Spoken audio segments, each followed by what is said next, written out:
ఇటీవల బంజారాహిల్స్ పరిధిలోని రాంగ్ రూట్లో కారు నడపడమే కాకుండా ట్రాఫిక్ హోంగార్డుని సినీ నటి సౌమ్య ఝాను దాడికి పాల్పడిన ఘటన తెలిసిందే. తాను చేసింది తప్పు అని తెలిసినా కూడా తనని తాను సమర్థించుకుంటూ మాట్లాడుతూ వీరంగమాడింది. ఇక ఈ విషయంలో పోలీసులు సౌమ్యపై కేసు నమోదు చేశారు. బంజారాహిల్స్ పోలీస్ స్టేషన్లో సౌమ్యపై 332, 353, 427, 504, 279 సెక్షన్ల కింద కేసులు నమోదయ్యాయి. అయితే ఈ కేసులో తనని అరెస్టు చేయకుండా స్టే ఇవ్వాలని సౌమ్య హైకోర్టుని ఆశ్రయించింది.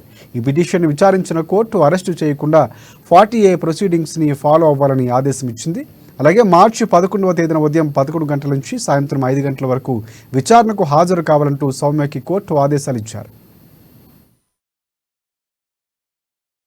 సౌమ్య మీరు ఏం చెప్పాలనుకున్నారండి? ఏమీ లేదండి, ఏమి చెప్పాలనుకున్నారు అంటే ఆ రోజు అసలు ఏం జరిగింది, ఎందుకు ఇంత అగ్రెసివ్ గా మీరు మాట్లాడారు? ఏమీ లేదండి, వీడియో కూడా ఉంది ఆ రోజు. ఏం వీడియో ఉంది? ఆ రోజు మీరు ఎలా మాట్లాడారు ఏంటి అన్న దానికి సంబంధించి ఒక వీడియో కూడా బాగా సర్క్యులేట్ అవుతుంది.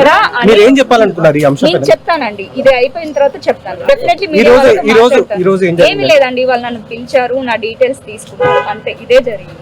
అనవసరంగా మళ్ళీ రమ్మని చెప్పారండి, మళ్ళీ రమ్మన్నారు. దాడి చేశాను అనేది మాత్రం చెప్పకండి దయచేసి. నేను ఎవరిపైన నేను దాడి చేయలేదు. మళ్ళీ మిమ్మల్ని రమ్మని అక్కడ ఏంటి ఓన్లీ ఒక చిన్నది ఏంటంటే రాంగ్ యూటర్న్ చేశాను, అది నాకు తప్పని నేను ఒప్పుకుంటున్నాను.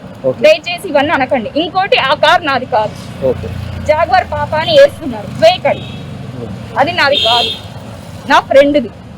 మీకు క్లారిటీని ఇచ్చేసాను.